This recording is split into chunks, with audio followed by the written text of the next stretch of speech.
Invierno, 1941. Frente de Moscú. Frente a los primeros cazas MiG, los pilotos soviéticos juran que no ahorrarán ni su fuerza, ni su sangre, ni su vida en la lucha contra el enemigo.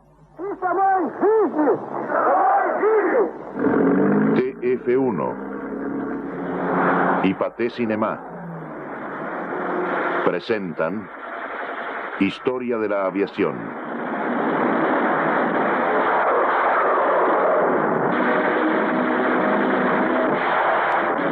El cielo en llamas.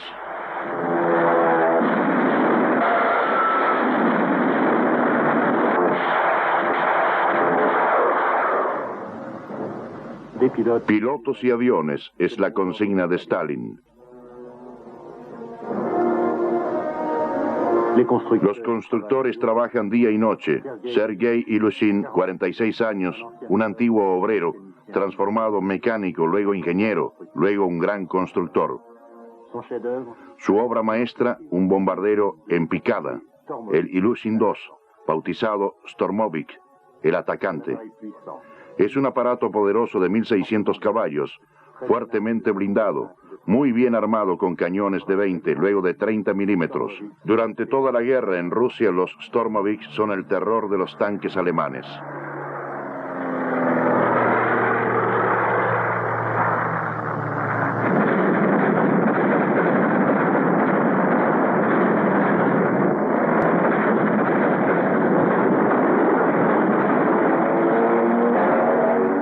El Stormovik era muy popular para su tripulación.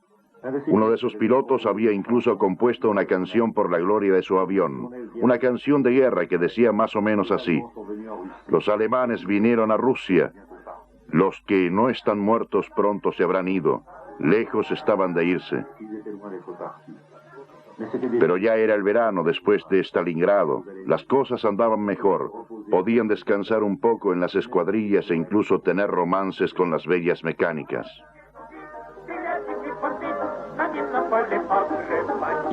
Había unidades enteramente femeninas, 3 regimientos constituidos a partir de 1943, 600 jóvenes mujeres, de las cuales un centenar nunca volvió. Con un coraje y unas agallas admirables partían sobre sus pequeños biplanos Polikarpovs para atacar de noche las posiciones alemanas.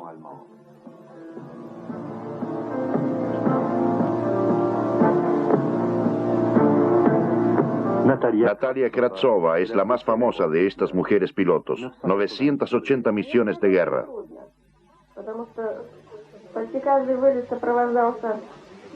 Por supuesto que era muy difícil. Estaba la DCA, proyectores que nos rastreaban en la noche.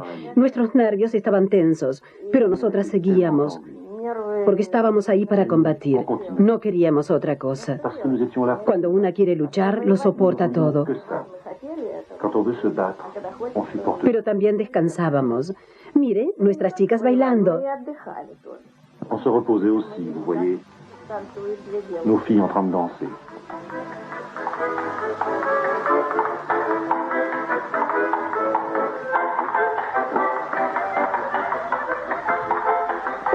Esta soy yo. C'est moi.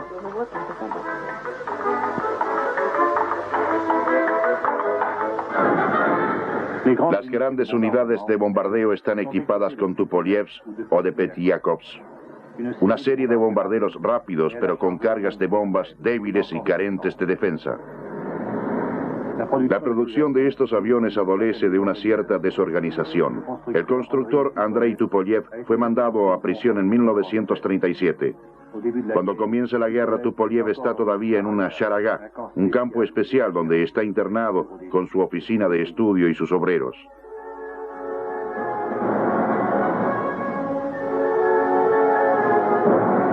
Felizmente, la Unión Soviética recibe 14.833 aviones americanos, bombarderos como el norteamericano B-25 Mitchell.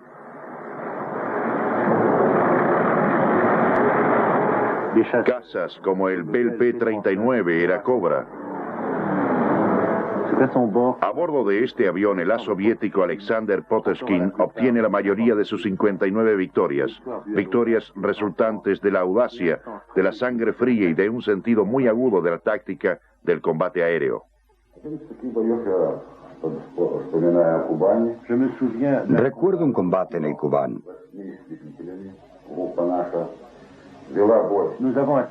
Atacamos 4 escuadras alemanas,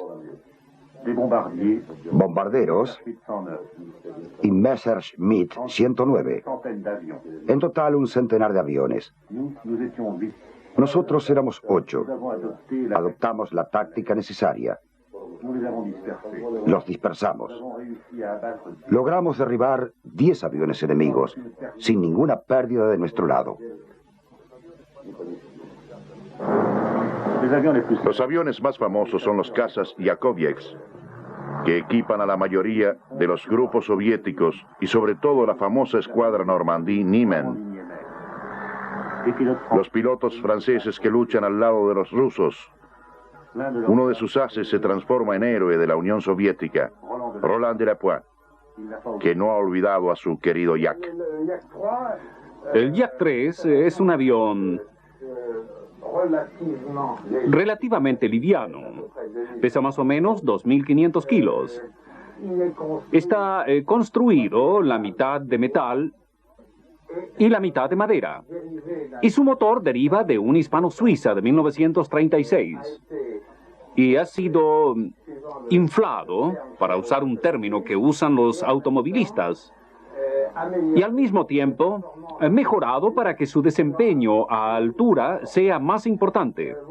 Como puede verse, es una hélice de 3 palas, que en consecuencia es propulsada por los 1.500 caballos de su motor, y una de las particularidades de este avión, con respecto a sus homólogos soviéticos que volaban al lado nuestro, nuestros camaradas soviéticos, es que el casco de la hélice está pintado con nuestros 3 colores, lo que se veía muy bien en el cielo, y por lo tanto, cuando nos encontrábamos en una contienda en la que los soviéticos estaban a nuestro lado, era muy fácil para nosotros reconocer quién era francés y quién ruso. ¿Cuál era el armamento del avión? Su armamento, primero 2 ametralladoras 12-7 que tiraban a través de la hélice, que en consecuencia están encima del motor, y un cañón de 20 cuyo orificio de salida se ve aquí y pasa también a través de la hélice y el casco. Todo el revestimiento era en madera pegada, me imagino que en abedul de la llanura rusa, y el conjunto daba como resultado una estructura indeformable extremadamente resistente. Los alerones eran entelados, eso era un viejo sistema, pero eran muy eficaces.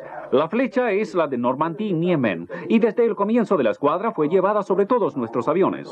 Roland Delapoix obtuvo 14 victorias con este avión, 14 cruces negras detrás del cockpit. Aquí encontramos un habitáculo relativamente chico. No podemos decir que tiene la comodidad de un 707. Teníamos primero esta manija que estaba entre las piernas y que servía para rearmar el cañón cuando era estriado. Por lo tanto, había que tirar muy fuerte esta manija, eyectar la granada que no formaba parte de él y esperar que el armamento trabajase y empezase a tirar en condiciones normales. Allí está el botón de marcha y un botón de seguridad que se encontraba abajo, justo para poner el seguro o sacarlo en el momento del combate. En combate, el Yak podía superar al Messerschmitt 100, ya que giraba mejor y se ponía atrás para la estocada final. Y entonces aparece en el frente ruso en 1942 un adversario tenaz, el Focke-Wulf 188. Roland Delapoix lo conoce bien porque lo combatió. No nos gustaba mucho porque era un avión muy agresivo, armado de cañones y ametralladoras. Los cañones son de 20 milímetros. El motor a enfriamiento por aire en estrella, adelante, 1.700 caballos. En altitud es un avión que sube rápidamente y su altitud de restablecimiento era muy elevada, por eso lo encontrábamos generalmente en cobertura superior, arriba de todos. Y en esa posición era muy peligroso porque los aviadores alemanes se ubicaban en lo alto y tenían la posibilidad de hacer una bajada muy rápida y desaparecer en picada porque es un avión que es totalmente metálico, relativamente fino y que generalmente era más rápido que las 3/4 partes de los aviones que enfrentaba. Es verdaderamente el avión que necesitamos, dijo el as alemán Adolf Galland, general de los cazas. Prueba el aparato y lo lanza inmediatamente contra esta nueva amenaza, los bombarderos americanos que atacan cada vez más seguido a la Alemania nazi. Este armamento de cañones de 20 milímetros, que en consecuencia enviaba por minuto 250 a 300 kilos de granadas, cifra considerable. Cuando alcanzaba el objetivo no quedaba mucho adelante. Por lo tanto, eran terriblemente temidos tanto por los B-17 que por los P-2 soviéticos o los Glenn Martin americanos. Es que realmente hicieron muchos desastres.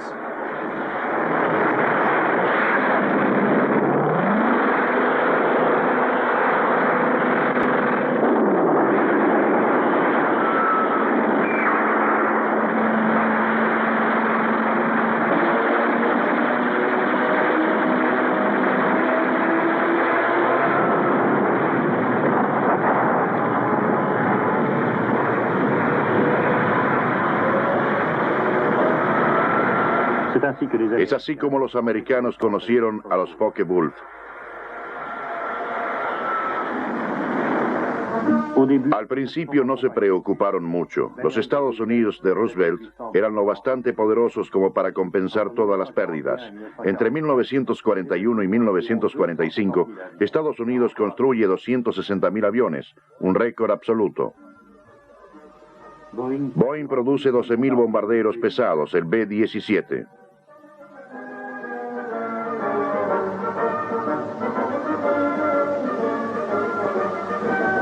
El B-17, la fortaleza volante, era una idea originada en los trabajos del general Mitchell de los años 20.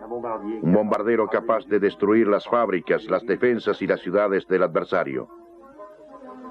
30 metros de envergadura, 25 metros de largo, 30 toneladas, 4 motores de 1.200 caballos. El arma decisiva contra el Reich. Problemas en las pruebas. Durante una presentación ante un cuadro de oficiales, uno de los prototipos se estrella directamente contra una montaña.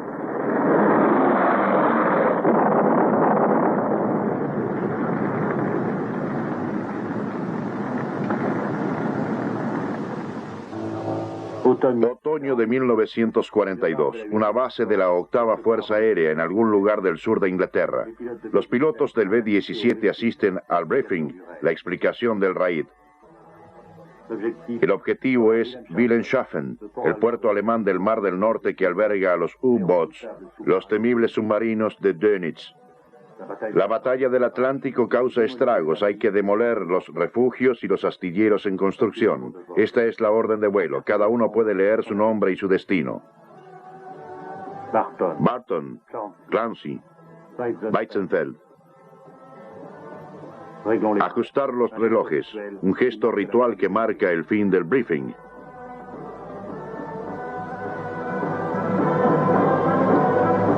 La tripulación 9 hombres, 2 pilotos, un bombardero, un navegante, un radiotelegrafista, un mecánico, 3 ametralladores.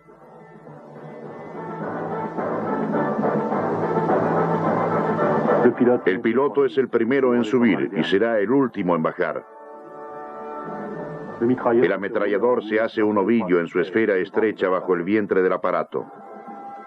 El mecánico lo encierra, luego es el último en subir en este avión que él decoró a su fantasía y la de la tripulación. Este avión se llamaba Memphis Belle. Es el director de cine William Wyler quien filmó con ternura estas imágenes en las que América descubre el corazón de sus hijos.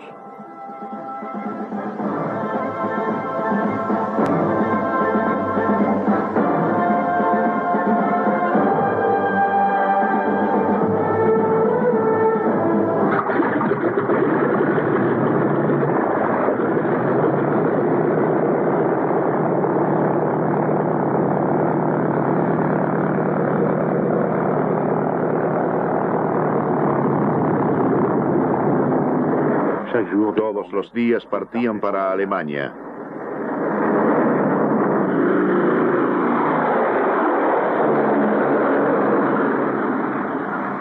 La fortaleza volante merece ahora su nombre. Es el B-17G, blindado, reforzado, armado con 13 ametralladoras de 12-17. En vuelo, para asegurar la protección contra los cazas, realizan la formación DU-Box, la caja, el cuadrado, un grupo compacto de 32 aviones que se protegen unos a otros. Eso significa 416 ametralladoras que pueden disparar al mismo tiempo.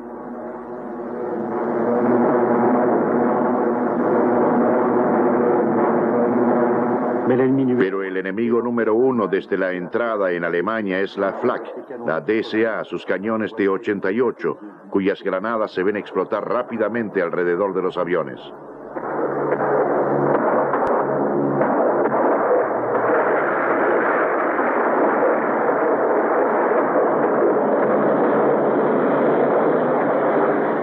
Hay que continuar, derecho.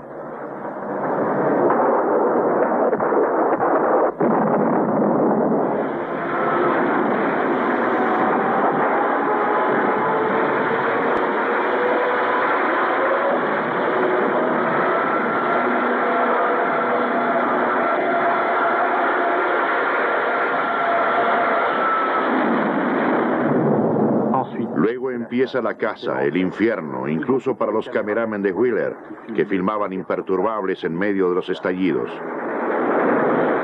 De paso, rindamos homenaje a todos aquellos que filmaron en todas nuestras guerras y nuestras grandes batallas.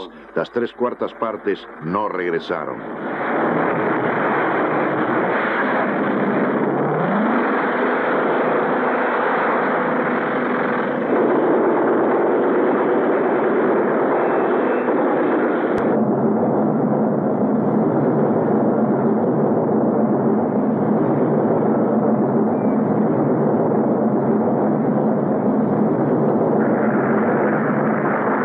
Puerta de abajo abierta, ordena el bombardero y el guión continúa. La llegada al objetivo, el bombardero que grita, más a la izquierda, 1 grado, ya está, y que aprieta el botón.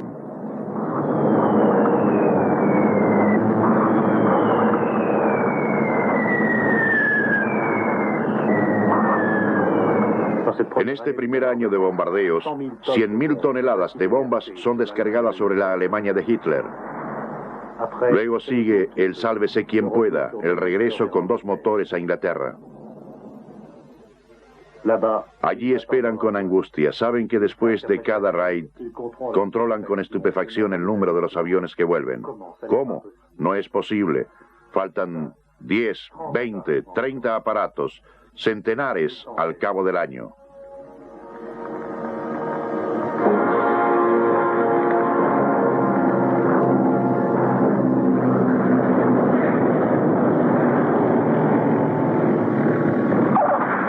Y de los que están ahí, la mitad de ellos son chatarra.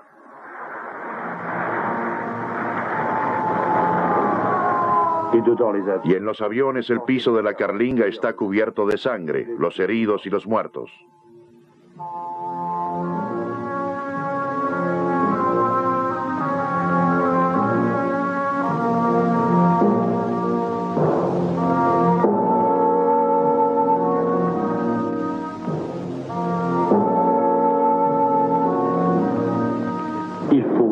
Hay que proteger a los bombarderos urgentemente.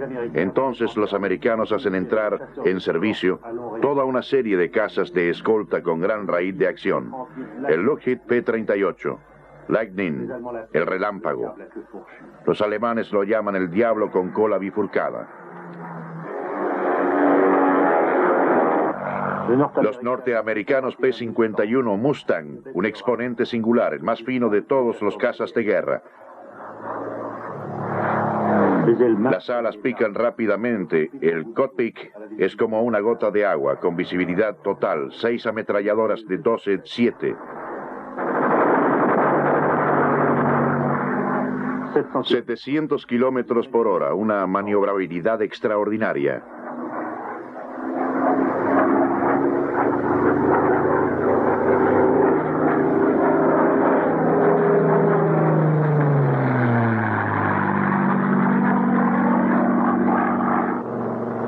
Y el Republic P-47 Thunderbolt, el Rayo. Este es algo completamente distinto. No es quizás el mejor, pero es ciertamente el más grande. 8 toneladas. Una verdadera plancha, dicen los pilotos. Para mover una masa semejante, hace falta un motor Pratt Whitney de 2.500 caballos. Pero una vez en el aire, el Thunderbolt vuela a 680 kilómetros por hora. Es a bordo de este avión donde los ases americanos obtendrán el mayor número de victorias. Este avión lleva las marcas HB del teniente coronel Francis Gabreski. Aquí lo vemos de regreso de una misión de escolta de bombarderos. Acababa de obtener su 28ª victoria. Gabreski, el as de los cazas americanos.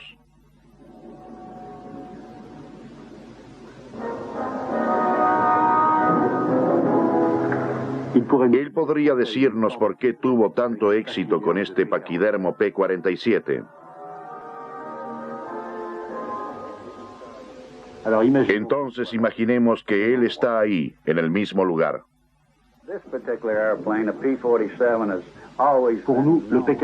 Para nosotros el P-47 era un caballo de carga, una bestia de guerra.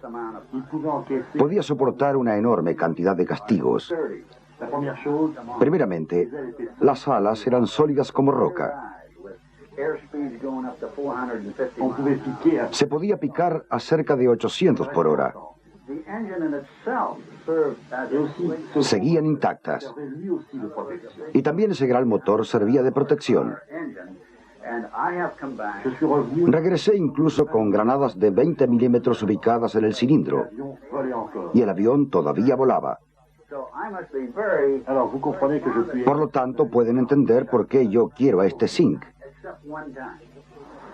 que me trajo a casa siempre, excepto una vez. Pero no fue su culpa, fue la mía. Estaba haciendo strafing, bombardeo aéreo violento, de un aeródromo alemán. Iba muy bajo y toqué el suelo. Cuando toqué el suelo me dije, oh Dios, logré arreglármelas hasta ahora, tú te ocupas del resto. Francis Gabreski termina la guerra en un campo de prisioneros con miles de aviadores americanos. Centenares de residuos cubren el suelo del Reich, una mina de metales especiales.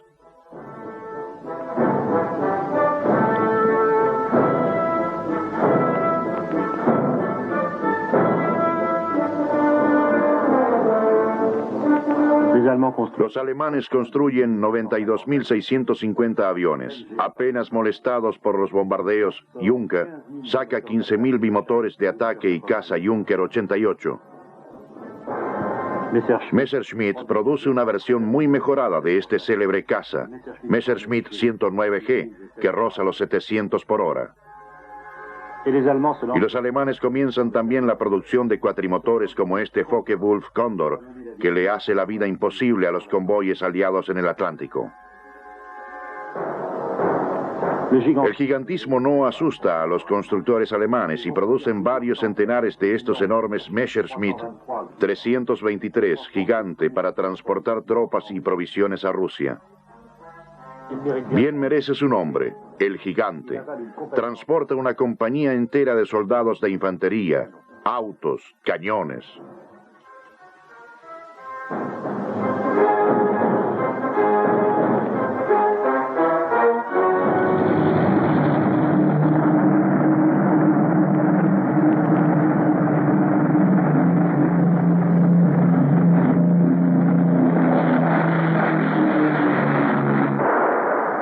Decididamente los aliados están en la cresta de la ola. Los japoneses se han lanzado a la conquista del Pacífico.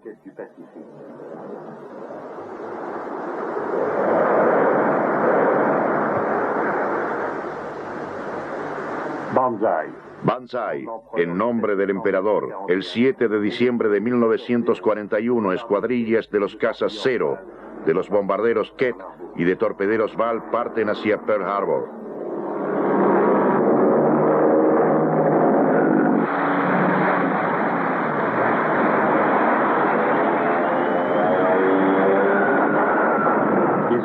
Dañan mucho la gran base americana de Bielaway. Destruyen la mayor parte de la flota de los Estados Unidos, pero no hunden los portaaviones de la Armada Americana. Y es desde uno de estos portaaviones, el Hornet, de donde viene la primera respuesta a Pearl Harbor. Un proyecto insensato, hacer despegar desde este puente exiguo bombarderos B-25. Quien tuvo esta idea y quien la lleva a cabo es uno de los aviadores más famosos de los años 30, Jimmy Doolittle, el hombre de los récords de velocidad y de la Copa Schneider. Era la única solución. En este espacio fabuloso del Pacífico, ningún bombardero había sido capaz de llegar hasta Japón. Pero es difícil. 15 toneladas, un largo de despegue normal de cerca de 1 kilómetro, 100 metros de puente.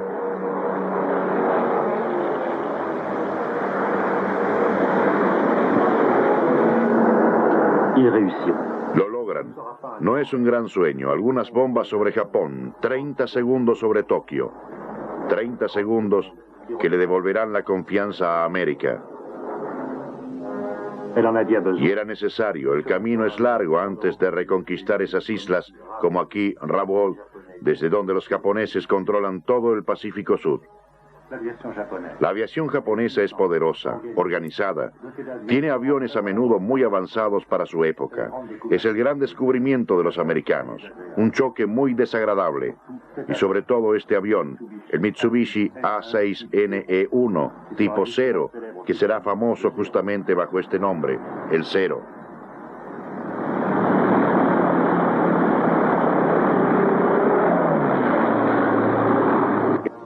El 0. Se trata primeramente de un fenómeno de maniobrabilidad. Gira literalmente sobre sí mismo. Se coloca en un segundo a la cola de sus adversarios.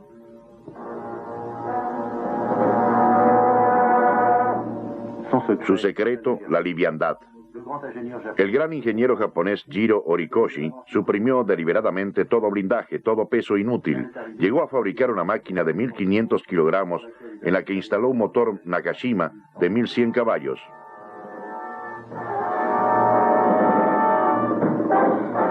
13 metros de envergadura, una gran elegancia de línea y además un aerodinamismo muy cuidado. Por supuesto, los pilotos japoneses sufren esta ausencia de blindaje. Pero el 0 tenía un radio de acción fenomenal. Podía volar hasta 10 horas seguidas, lo que permitía a los japoneses organizar raids audaces. Y estaba poderosamente armado. Un cañón de 20 milímetros en cada ala y arriba del motor 2 ametralladoras, cuyas culatas sobresalían en el habitáculo del piloto. Curiosa disposición, pero que sería muy práctica para recargar en caso de incidentes con disparos. Con un avión semejante no es para nada sorprendente que los japoneses hayan tenido grandes ases, poco conocidos en Occidente, como Nishizawa, Hidamoto, Tsushita, Saburo Sakai, cada uno con alrededor de 80 victorias. Estos ases japoneses pilotearon también el Nakashima Hayabusa, una máquina muy liviana con un poco armamento, pero muy bien adaptada a las condiciones difíciles de los trópicos. También tuvieron a su disposición un avión parecido a los aparatos europeos, el Kawasaki IEM, el único que tenía un motor en línea derivado del Messerschmitt.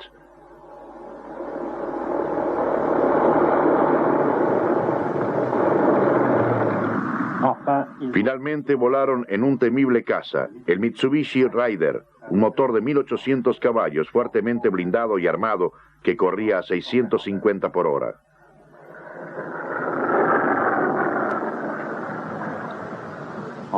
Entre 1941 y 1945 los japoneses construyen 70.000 aviones, un esfuerzo extraordinario, pero felizmente para nosotros, los aliados de Alemania no tenían la fuerza suficiente contra América.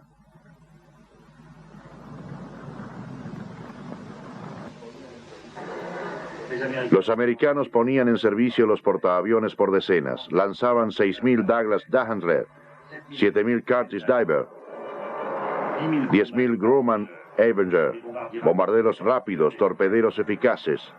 En Midway, con otras 10 batallas aeronavales aniquilan la flota nipona. Y los 0 encuentran pronto frente a ellos cazas cada vez más evolucionados. El Grumman, Wildcat, el gato salvaje, un pequeño aparato rápido que soporta el peso de los primeros combates.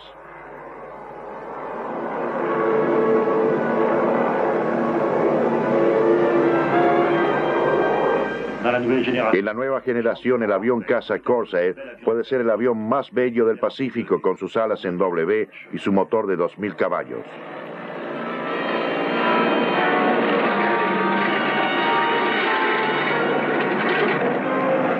Pero el caza más importante es el Roman Hellcat, el gato del infierno, blindado, armado con 6 ametralladoras. Pronto se transforma en el dueño del cielo. Uno tras otro los haces japoneses desaparecen, sobre todo aquí en esta batalla aérea a la que se llamará Tiro al Pichón de las Marianas.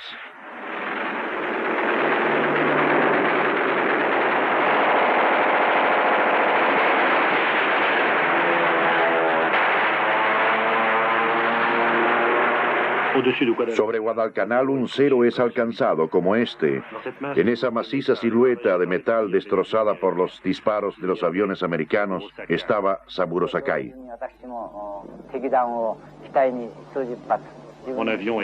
Mi avión estaba perforado por las balas.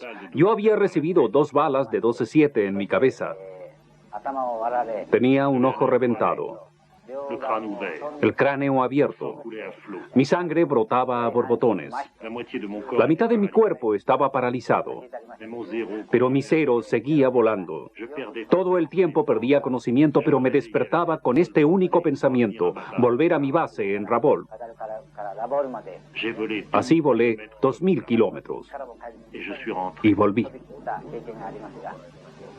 Otro golpe muy duro para el Japón. El 18 de abril del 43, el almirante Yamamoto, el mejor estratega de la Marina Imperial, desaparece.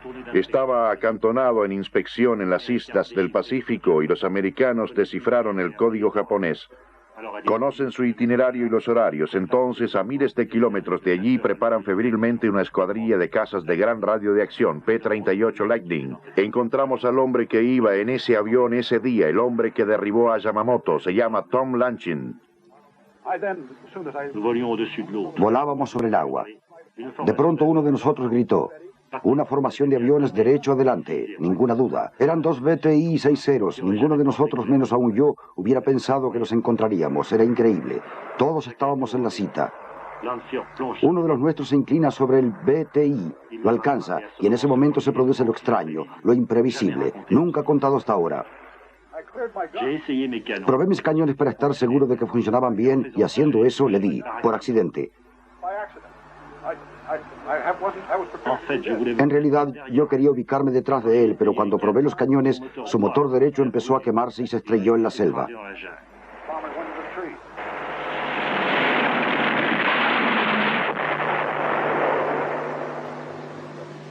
Actualmente Tom Lanchin, periodista, viene a menudo a soñar al borde del Pacífico con ese día de abril del 43, cuando al apoyarse una décima de segundo sobre un botón colorado, cambió quizás el curso de la guerra. Esto está muy complicado en mi cabeza. Primeramente, no dudaría ni un minuto en volver a empezar porque él era el hombre que dirigía el ataque contra mi país. Había que derribarlo. Fue muy útil. Pero más tarde conocí a gente en el Japón, miembros de su familia. Y fue una experiencia interesante. En la guerra uno mata en forma impersonal. Uno no sabe nada acerca de aquel a quien se dispara.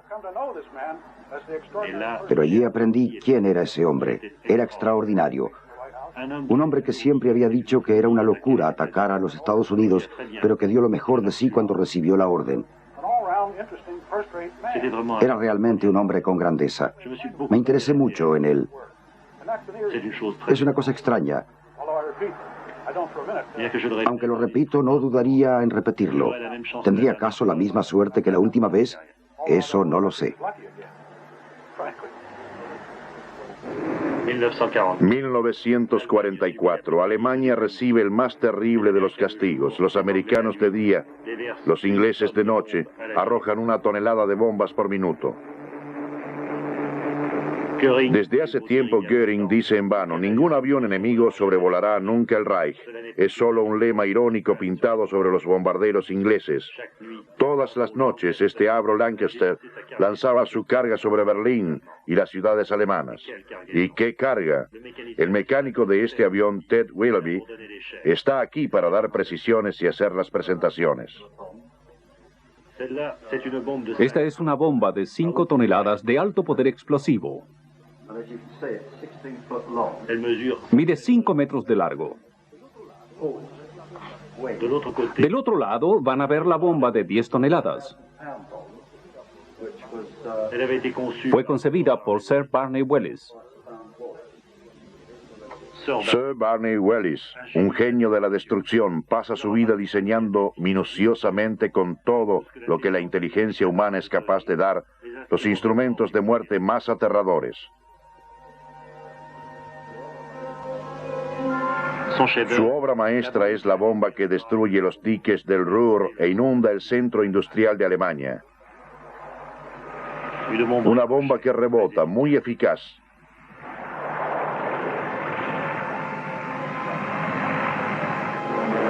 La bomba de 10 toneladas es el Blockburst One, quiere decir que de una sola vez todo un bloque de inmuebles es pulverizado. 1.500.000 toneladas de explosivos son lanzados sobre Alemania durante la guerra. Los aliados han gastado para transportar estas bombas más de 60.000 millones de litros de gasolina, pero el bombardeo estratégico en esta guerra, como en cualquier otra, ha sido útil. ¿Y acaso la destrucción de Hamburgo y de Dresde apuró el fin de la guerra? Y las fábricas alemanas, aplastadas y cubiertas por las bombas enterradas, dispersadas, producen en el 44 y en el 45 alrededor de 3 veces más aviones, tanques y cañones que en 1940. Sin embargo, la duda nunca pasó por la mente del gran padre de los bombardeos, el mariscal del aire Harris, llamado Bomb Harris, Harris, la bomba. Y los hombres, los pilotos, los navegantes, los bombardeos, ¿tenían acaso dudas? Seguramente no. El remordimiento del guerrero es una idea reciente, anacrónica. Hacían la guerra y atacaban a Hitler, pensaban solo en una cosa, sobrevivir. La RAF y la Fuerza Aérea Estadounidense pierden más de 100.000 aviadores. Lo principal es regresar. Ellos sí volvieron con este avión. Son los 3 sobrevivientes de la tripulación de este Lancaster. Harry, Steve, Walter. Todas las noches partían en misión juntos. Cada noche subían la escalera del POS, su Lancaster.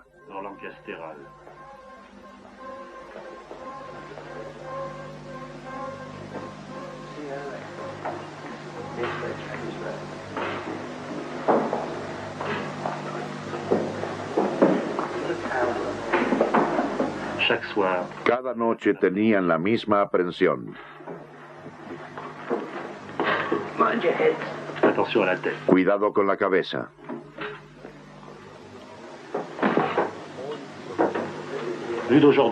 Hoy, lo que más sorprende cuando uno entra en el aparato es que no está muy lejos en el pasado y que este avión es, no obstante, un verdadero dinosaurio. Estos hombres vivieron un tiempo prehistórico. Fíjese usted, el ametrallador de turno estaba obligado a quedarse 8 horas en esta torrecita, en el frío y la oscuridad. Un sistema que naturalmente ya no existe en nuestros días. Como así tampoco estas torres encima del avión o rascacielos. Todo eso fue reemplazado al final de la guerra por control remoto. Además, la velocidad de los bombardeos aseguró su protección. Lo ideal, evidentemente, sería que no hubiera más bombardeos. En 1944, nuestro ametrallador debía estar 8 horas escrutando como un loco rodeado por la oscuridad para intentar ver primero el caza nocturno alemán. En realidad, el bombardero no tenía muchas posibilidades de salvarse cuando encontraba un caza nocturno. Debió ser penoso quedarse 8 horas ahí dentro. Bueno, pienso que cuando uno es joven, como lo éramos nosotros, muy jóvenes, uno se recupera pronto. Al día siguiente ya estábamos en perfectas condiciones para volver a partir.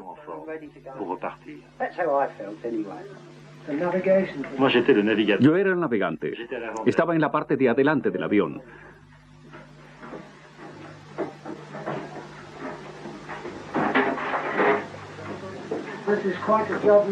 Era toda una historia llegar hasta ahí y en ese momento era todavía más incómodo. Ahí estaba el asiento del navegante. Al lado de él iba el radiotelegrafista con su gran radio de lámparas. Los transistores eran naturalmente desconocidos en esa época. Su función era sobre todo pedir socorro en caso de desgracia cuando el aparato funcionaba. Nuestro bombardero estaba en la punta, en la nariz del avión. Estaba acostado boca abajo. Nuestros bombarderos disponían de un visor muy perfeccionado. En efecto, durante la noche sobre una ciudad inmensa, uno se pregunta cómo podían apuntar bien. Los Pathfinders, los iluminadores del cielo, marcaban el objetivo con sus bombas luminosas. Solo debían escoger al azar. Esa era la misión. Luego venía el regreso sin ninguna garantía. Uno de nuestros aviones no volvió esta noche, anunciaba ritualmente el comunicado. ¿Qué pasó con la tripulación? ¿Pudieron salvarse? Se cuentan miles de historias, por ejemplo, esa según la cual el ametrallador del Lancaster saltó sin paracaídas desde 5.000 metros y sobrevivió. Se dice que quizás cayó sobre abetos, luego sobre la nieve. Pues bien, no es una historia. Encontramos a este hombre. Volvió con nosotros al lugar preciso donde cayó hace más de 30 años, en este bosque de Alemania. Este hombre se llama Nicholas Stephen Ahmed. Con tono medido y tranquilo, el hombre que cayó desde 5.000 metros de altura sin paracaídas nos cuenta su aventura increíble. Volvíamos de un raid sobre Berlín y atravesábamos la zona de los radares alemanes. Un caza alemán nos atacó y nos incendió. Traté de tomar mi paracaídas, pero la envoltura ya estaba quemándose. La seda sobresalía y también empezaba a quemarse. Ha de haber sido horrible. Sí, ya no podía aguantar frente a las llamas y el calor era terrible. Volví a meterme en mi torre y cerré las puertas. Mi combinación de vuelo estaba quemándose. Tenía quemaduras en la cara y en las manos. Me dije, bueno, es el fin. Es mejor saltar que quedarme acá y quemarme vivo.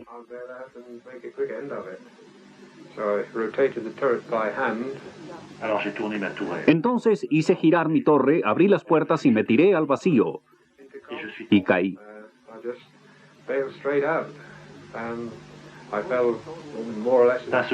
De golpe todo era silencio después del estruendo. Me sentí muy tranquilo y en paz.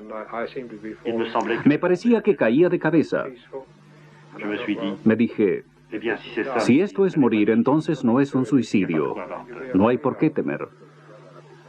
¿Cuál puede ser la velocidad a la que caía? Está calculado. El cuerpo humano cae a una velocidad de alrededor de 200 kilómetros por hora. Cuando uno llega al suelo, generalmente está muerto.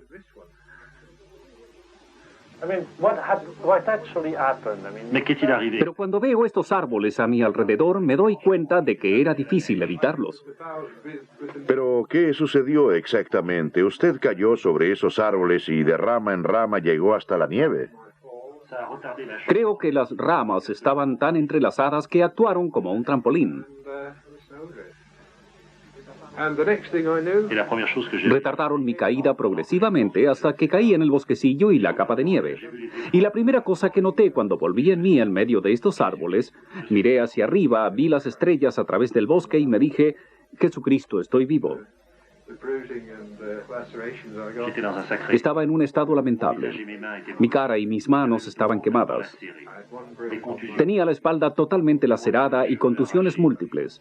La mitad de mis cabellos arrancados y suficientes astillas y trozos de madera en todo el cuerpo como para hacer una fogata. Pero estaba vivo. Me había salvado.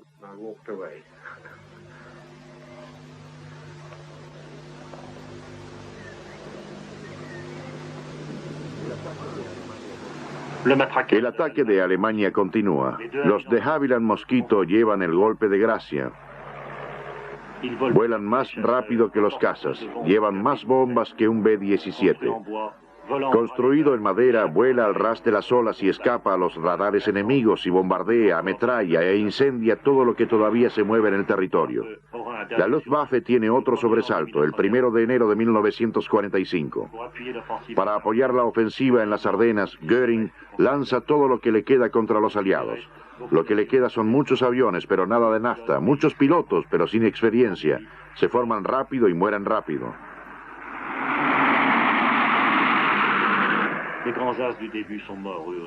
Los grandes ases del comienzo mueren también. Ransha Kinmarsen en África derribó 158 cazas aliados antes de desaparecer. Walter Novotny, por su parte, tuvo 258 victorias, pero finalmente fue derribado. Una cifra extraordinaria, y sin embargo no es la más alta. Heinrich Kartmann, 20 años, totalizó el número increíble de 352 victorias. 105 pilotos alemanes tuvieron más de 100 victorias, 15 más de 200 victorias. Cifras confirmadas. ¿Por qué? ¿Acaso eran mejores pilotos? ¿Qué pasó en esta guerra despiadada? Pierre Kostermann, el as de los cazas franceses, combatió a estos pilotos alemanes. Él sabe la respuesta. Se puede decir sí, pero estaban en el frente ruso, que recibían aviones menos perfeccionados. No, pues hay algunos que obtienen victorias en el otro frente. Y la razón es esta. Conozco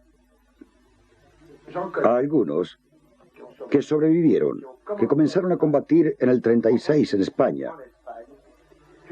Luego hicieron la campaña de Polonia, la campaña de Francia, la batalla de Londres, pues la Luftwaffe fue extremadamente cruel, ya que hizo volar a sus hombres hasta la muerte.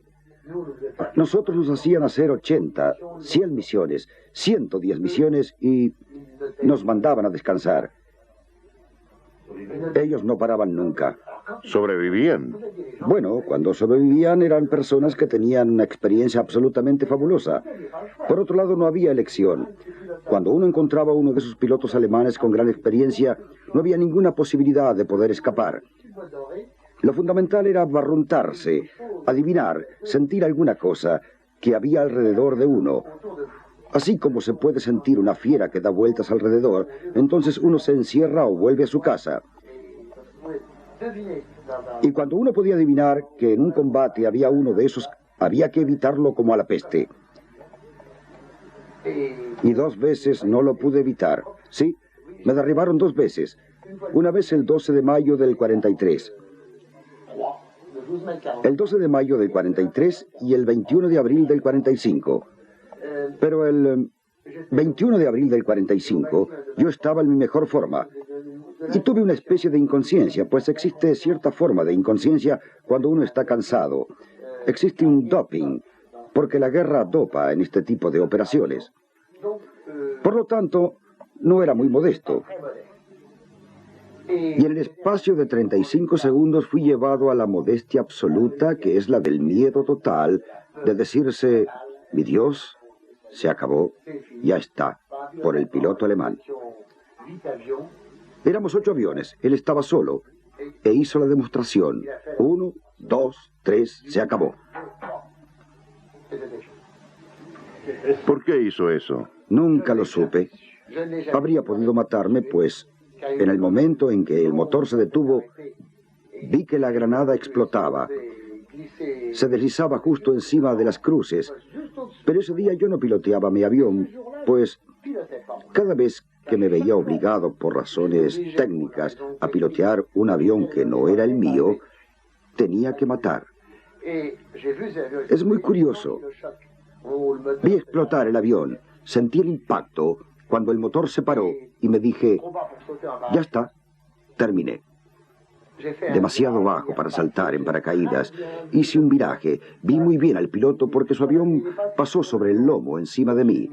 Lo vi a 10 metros encima de mí mirándome. Vi la ventanilla. Quizá tuvo miedo que como último reflejo yo me tirara encima porque su motor funcionaba. Por lo tanto, iba más rápido que yo y se deslizó. Giró nuevamente. Hice bajar el avión cerca del lago, es decir, cerca de los pantanos. Y el avión estaba cubierto de barro, con las ruedas adentro, por supuesto. Y salí del avión como un loco. Desenganché mi paracaídas, me deslicé sobre el ala. Caí y lo vi llegar y me dije, va a tirar. Es inconcebible, no va a hacer eso. Yo nunca lo habría hecho, y él no lo hizo. Él no lo hizo. Usted dice no lo haría, pero había otros que lo hacían. Hay gente que naturalmente siente la necesidad de hacer la guerra más horrible de lo que es. Pero sucedió. Sí, sucedió. En todos los bandos. A bordo de su Tempest, Pierre Kosterman obtendría aún varias victorias y la guerra se terminaba. ¿En qué medida la aviación había pesado en el conflicto? Bombardeos habían destruido a Alemania sin aplastarla, pero los ametrallamientos en las rutas, en las vías, los puertos, habían paralizado a los ejércitos enemigos. En los grandes enfrentamientos la aviación jugó a menudo un papel decisivo. Lo que sí había terminado es el duelo de los cazas en el cielo. Los pilotos de 1945 descubrían nuevos adversarios. Los BN, las bombas volantes a reacción.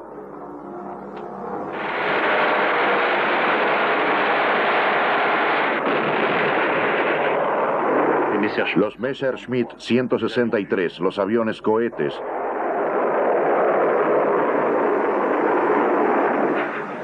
Los Messerschmitt 262, los cazas a reacción. La velocidad del sonido no está lejos. La aviación entra en una nueva era. ¿Es acaso un símbolo? En el Pacífico los pilotos japoneses se precipitaban sobre la flota americana para destruirla en un gran suicidio en masa de aviadores de otro tiempo.